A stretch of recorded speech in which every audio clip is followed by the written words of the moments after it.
800 ఫీట్లు ఉంటుంది కదా బాయ్ ఇది. 100 ఫీట్ల బాయ్ ఇది. మరి అయినా అంత పెద్ద భూమి వాడిగా వస్తుంది, ఇంత దూరం కూడా వస్తలేదు. మళ్ళీ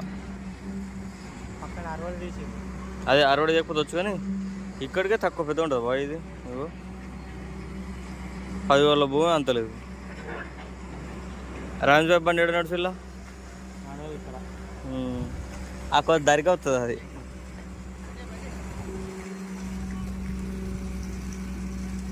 ఇక్కడ పోయి ఏం కొత్త ఎక్కడ ఉంటుంది కదా ఇది. ఎక్కడ ఉంటుంది రా, ఎక్కడ ఉండదు అంత పెద్ద 10,000 భూమి ఇది. మరి అయినా అంత లేదు.